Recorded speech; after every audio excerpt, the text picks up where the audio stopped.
Hey YouTube, my name is Michael, and thank you for coming to my channel. So what is this channel all about?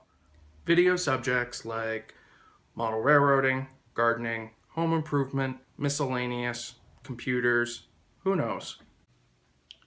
So just over a year ago I bought this house, and my sister, who was storing all my model railroading things from when I was younger in her basement, was ever so quickly to drop them off.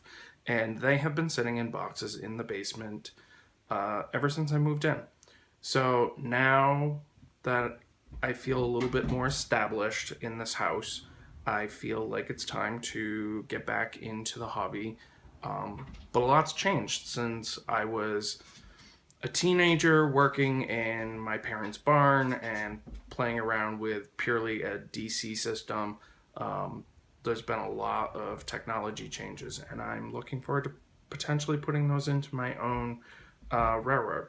And what we're going to cover today is a little bit of what space I have, some of the limitations, some of the things I want to do, and we'll get into actual design in future videos. So here we are in the basement, and it looks pretty typical for an old 1900 colonial house basement. Rock walls, junk, and low ceilings. So these are some of the limitations I'm going to have to work with. Now, if we walk by, most of this stuff is going to be pretty easy to move. It's basically empty boxes, a couple of boxes worth of train stuff. We've got an oil tank that can't move, and some stuff for the garden and outdoors. So all stuff that's easy to move. So some of the other limitations we have in this space. Unfortunately, when I moved in, a new sewer line had to be put in, and that was routed to the front of the house instead of tearing up my driveway.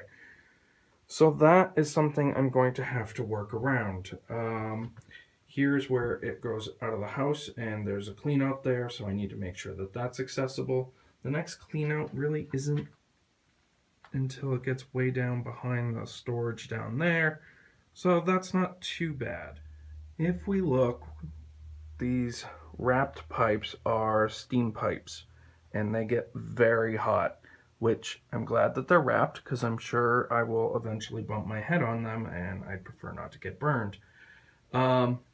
They are, however, sort of in the line of sight and are going to disrupt some of the visual appeal to a potential layout, but that's something I'm willing to deal with. Another thing that I'm going to take into consideration is I'm not sure how long we're going to stay in this house, and I would hate to invest plenty of money and energy into building something that cannot be moved. My basement only has one entrance, and that is through the kitchen, and then that is very tight. So we're going to have to make our bench work modular just in case. So what I was thinking was one bench over here, a connector, and basically running it down this wall with maybe like a peninsula out in the middle. The other thing that kind of stinks about this space is my head almost touches the rafters, but basically I live in between the joists here. So I need to watch my head all the time, and that's gonna be interesting. The basement does get moderately humid in the summer, so I'm gonna have to figure out that. But for the most part, it's warm and it's dry. Down here, really doesn't get any water. There's Parsnip. Everyone say hello. I have in one storm seen water on the floor, so I want to make sure that any electronics that I have are up off the floor.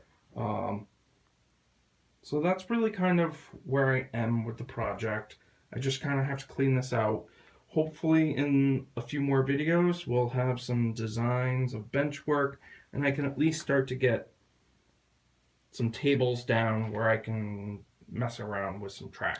So as you saw in the space, there are definitely some limitations. The height / headroom is going to be uncomfortable at times.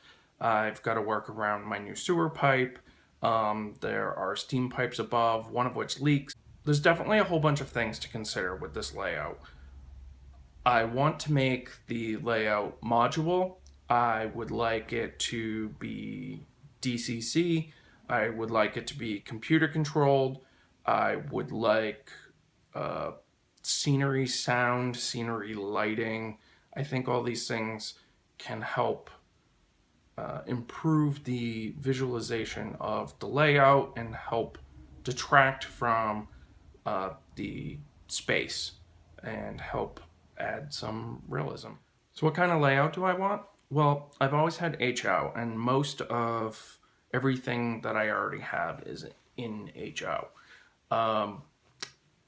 But from reviewing the boxes of rolling stock and buildings that I have, most of the rolling stock is pretty much junk. It's Tyco toy stuff, not really the stuff of high quality models. And I have no DCC equipment. Everything I have is old school DC.